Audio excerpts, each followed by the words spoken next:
tumepata swali kutoka kwa mdau wetu mmoja. Yeye anatokea mkoa wa Mtwara. Anauliza kuhusiana na tatizo la kupungua kwa damu katika mwili.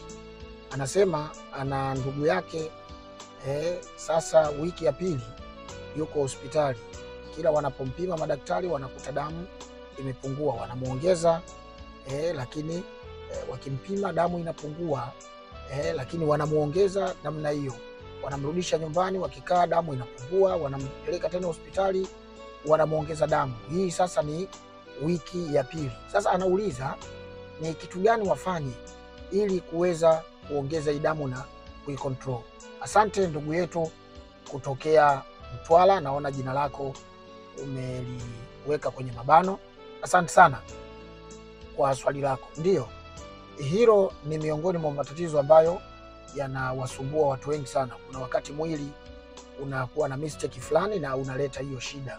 Wako watu wengi wanapata hiyo shida. Mtu anaekewa damu chupa 2, chupa 3, alafu anarudi nyumbani, anakaa baada ya muda anaanguka tena, anapoteza fahamu, vitu vya namna hiyo, anarudishwa hospitalini, anaonekana damu imepungua tena. Lakini hili ni katika matatizo ambayo yanaweza kurekebishika na mtu ikawa damu yake iko vizuri. Sasa dawa ambayo nakwenda kukufundisha sio tu kwa huyu ambaye anapungukiwa na damu kwa utaratibu huu. Wako pia baadhi ya wanawake wanapoingia kwenye period wanatumia muda mrefu mpaka damu inapungua, na wengine wanakuwa na shida hiyo ya hedhi. Mwingine anatoa damu miezi 2, mwingine miezi 3 mpaka anapoteza damu. Sasa dawa hii ninayokwenda kukufundisha inaongeza damu, lakini kwa wale ambao wana shida hiyo ya hedhi ambayo wanakwenda kwa muda mrefu, pia wakitumia dawa hii ile hali inakata, kwa maana ya ile hedhi inakata na wanakaa katika hali ya kawaida. Tafuta kuna mti mmoja unaitwa mmumbu. Tafuta mti huo mti, chukua mizizi yake, mizizi ya mti wa mmumbu.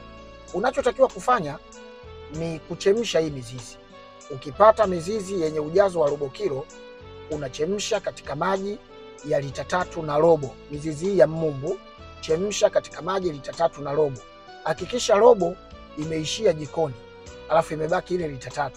Mizizi ya robo kilo, maji lita 3.5. Robo inaishia jikoni, inabaki lita 3. Kisha unakuwa unakunywa kutwa mara 2. Unakunywa asubuhi na jioni. Kwa yule ambaye ana shida ile ya hedhi ambayo anatoa damu kwa miezi 2, miezi 3, kunywa hiyo mara 2, asubuhi na jioni.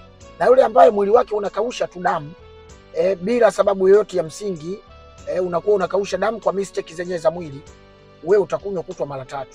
Utakunywa asubuhi kile kikombe kidogo, utakunywa mchana, utakunywa na jioni. Asubuhi, mchana na jioni. Na hii dawa inatumika kwa muda wa siku 7 tu, yani ndani ya wiki moja hilo tatizo linakwisha kabisa na mtu anakaa sawa. Kwa hiyo tumia asubuhi kikombe, mchana kikombe na jioni kikombe. Unalala, kesho yake hivyo hivyo. Tatizo la kukauka na kupungua kwa damu litakuwa limekwisha. Na yule ambaye anakwenda hedhi kwa muda mrefu, inaweza kucontrol swala la hedhi, mtu akapata siku 3 mpaka siku 5. Na yule ambaye yeye sio tena hedhi, anapata damu ya ugonjwa, ana bleed kwa muda wa miezi 2, miezi 3, basi pia itaisha hiyo hali kwa kutumia dawa kutwa mara 2, asubuhi na jioni. Kama una swali lingine lolote unataka kutuuliza, tuandikie hapo chini swali lako kwenye comment. Sisi tutaliona kisha tutakujibu. Sisi ni Kimimbi Herbal Clinic, wataalamu wa tiba mbadala na tiba asili.